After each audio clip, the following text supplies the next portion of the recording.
ഈ ക്യാമറയുടെ auto focus ഇച്ചിരി മോശമാണ്, പിന്നെ സ്റ്റെബിലൈസേഷനും ഇല്ല. അപ്പോൾ ഇച്ചിരി ഒന്ന് അഡ്ജസ്റ്റ് ചെയ്യണം. അപ്പോൾ എല്ലാവർക്കും ഞങ്ങളെ പുതിയ വീഡിയോയിലേക്ക് സ്വാഗതം. അപ്പോൾ ഇന്ന് വേറൊരു കാർ ഫാനാണ്. അന്ന് വേറൊരു കാർ ഫാൻ വാങ്ങിച്ചായിരുന്നു. അതിൻ്റെ അൺബോക്സ് ഇട്ടിട്ട് അതങ്ങ് ചീത്തായിപ്പോയി. അതിൻ്റെ വയർ ദാണ്ട ഇവിടെ വന്നിട്ട് ഈ സീറ്റിൽ തട്ടുന്നുണ്ടായിരുന്നു. അങ്ങനെ തട്ടി അതിൻ്റെ കണക്ഷൻ എന്തോ ഒരു പ്രശ്നം. ഇതിൻ്റെ പവർ ഇത് ഞാൻ കാണിച്ചു തരാം.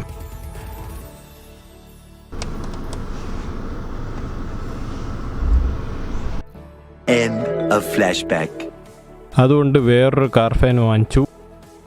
ഈ കാർ ഫാൻ എനിക്ക് കണ്ടിട്ട് കുറച്ച് കൊള്ളാൻ തോന്നുന്നു. ഇതിന് കുറച്ചുകൂടെ ഫീച്ചേഴ്സ് ഉണ്ട്. അതായത് നമുക്ക് ഇങ്ങനെ എവിടെ വേണോ പാസഞ്ചറിന് അല്ലെങ്കിൽ ബാക്കിലിരിക്കുന്ന ആളിന് സെറ്റാവുന്ന രീതിക്ക് വയ്ക്കാം. ഇത് ഒന്ന് മതി. നമുക്ക് ബാക്കിലുള്ള പാസഞ്ചറിന് വയ്ക്കാം, സൈഡിലിരിക്കുന്ന പാസഞ്ചറിനും പോകും. പിന്നെ അതിൻ്റെ ഡിസൈൻ ഇങ്ങനെയാണ്. ഇവിടെ താഴെ ഇവിടെ ലൈറ്റ് ഉണ്ട്. പിന്നെ അടുത്ത് ഇതിപ്പോൾ കണ്ടിട്ട് വളരെ നല്ല ഡിസൈനായിട്ട് എനിക്ക് തോന്നുന്നുണ്ട്. ഈ അറ്റാച്ച് ചെയ്യുന്ന ഫീച്ചർ വന്നിട്ട് ഇതിൻ്റെ ബാക്കിൽ 2 സാധനം ഇരിപ്പുണ്ട്. അതിനെ പ്രസ് ചെയ്തിട്ട് ഇതിൽ അറ്റാച്ച് ചെയ്താൽ മതി. ഈ 2 ലിങ്കിൽ അറ്റാച്ച് ചെയ്താൽ മതി. ഞാനിപ്പോൾ കാർ ഓൺ ആക്കിയിട്ടുണ്ട്. ഇതിൻ്റെ ഫാൻ സ്പീഡും കാര്യങ്ങളൊക്കെ കാണിച്ചു തരാം. ഇത് അതിൻ്റെ ഫാന് ഫങ്ഷന് ഇതിൻ്റെ നടുക്കുള്ള ലൈറ്റാണ്. കണ്ട ലൈറ്റ് 1 2, പിന്നെ അടുത്ത് ഓഫ്. തൽക്കാലത്തേക്ക് അതിരിക്കട്ടെ.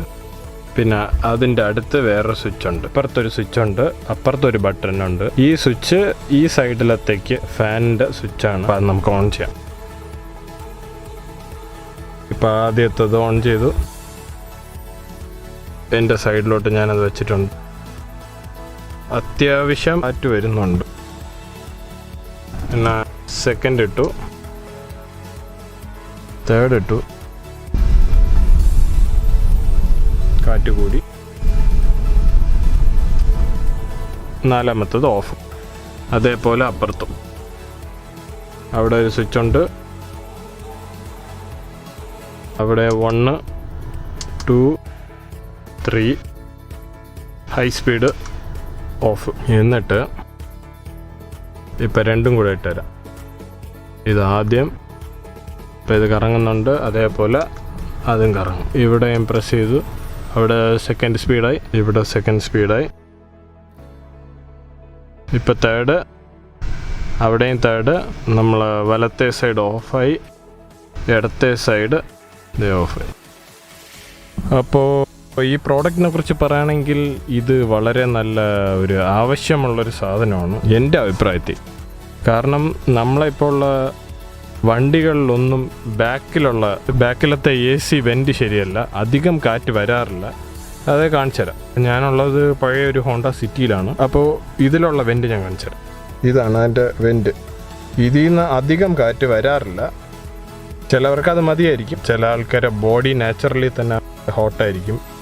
അപ്പോൾ അങ്ങനെയൊക്കെ ഉള്ളവർക്ക് ഇത് കുറച്ച് പാടായിരിക്കും. സോ അങ്ങനത്തെ ആൾക്കാർക്ക് വേണ്ടിയിട്ട് ഇത് അത്യാവശ്യം നല്ലൊരു പ്രോഡക്റ്റായിട്ടാണ് എനിക്ക് തോന്നുന്നത്. ഇപ്പോൾ എക്സാമ്പിൾ എൻ്റെ വീട്ടിലുള്ള തന്നെ ആൾക്കാരെടുത്ത് ചോദിച്ചപ്പോൾ അവർക്ക് ബാക്കിലിരിക്കാൻ ഇതുപോലത്തെ ഒരു സാധനം ഉണ്ടെങ്കിൽ കുറച്ചുകൂടെ കംഫർട്ടബിൾ ആണെന്ന് പറഞ്ഞു. കാരണം പുറത്ത് ഈ ചൂടൊക്കെ കഴിഞ്ഞ് പെട്ടെന്ന് കാറിലെന്നാലും കാറും പെട്ടെന്ന് തണുക്കത്തില്ല. അപ്പോൾ പിന്നെ ഇങ്ങനത്തെ ഒരു സാധനം ഉണ്ടെങ്കിൽ ആ എയർ സർക്കുലേഷൻ, ഫ്രണ്ടിലുള്ള ACൻ്റെ എയർ സർക്കുലേഷൻ ബാക്കിലോട്ട് കിട്ടും. ഇപ്പോൾ നിങ്ങൾക്കും ഇതുപോലത്തെ പ്രശ്നങ്ങളും കാര്യങ്ങളൊക്കെ നിങ്ങൾ ഫേസ് ചെയ്യുന്നുണ്ടെങ്കിൽ നിങ്ങൾക്ക് ഇതൊക്കെ മേടിക്കാം. ഈ കാറിൽ നിന്ന് ഓൾമോസ്റ്റ് 5-6 മാസം ഇതുവരെ വേറെ പ്രശ്നമൊന്നും വന്നിട്ടില്ല. അപ്പോൾ ഈ മോഡൽ കുറച്ചുകൂടെ കൊള്ളാൻ തോന്നുന്നു ആ പഴയ മോഡലിനെക്കാട്ടിലും. പഴയ മോഡൽ മേടിക്കുകയാണെങ്കിൽ അത് വേറെ കുഴപ്പമൊന്നുമില്ല. അത് ശ്രദ്ധിച്ച് യൂസ് ചെയ്താൽ മതി. അങ്ങനെയാണെങ്കിൽ അതും കുറേ കാലം കിടക്കും എന്നാണ് എനിക്ക് തോന്നുന്നത്. ഞാൻ തന്നെ ഫേസ് ചെയ്തൊരു പ്രോബ്ലമാണ് ബാക്കിലിരിക്കുമ്പോൾ കാറ്റൊന്നും കിട്ടാതെ കഷ്ടപ്പെടുന്നത്. ഞാൻ ഇങ്ങനെ ഒരു സാധനം തപ്പിയപ്പം സാധനം ഉണ്ടായിരുന്നു. അപ്പോൾ ഒന്ന് മേടിച്ച് നോക്കി, നമുക്ക് യൂസ് ചെയ്തിട്ട് കൊള്ളാമെങ്കിൽ നിങ്ങളുടെ അടുത്തും കൂടെ പറയാമെന്ന് വിചാരിച്ചു. അപ്പോൾ യൂസ് ചെയ്തു, കൊള്ളാം. അപ്പോൾ ഈ വീഡിയോ ഇത്രയൊക്കെ ഉള്ളൂ. വേറൊരു വീഡിയോ ആയിട്ട് പിന്നെ എപ്പോഴെങ്കിലും കാണാം. അപ്പോൾ ഓക്കെ എന്നാൽ.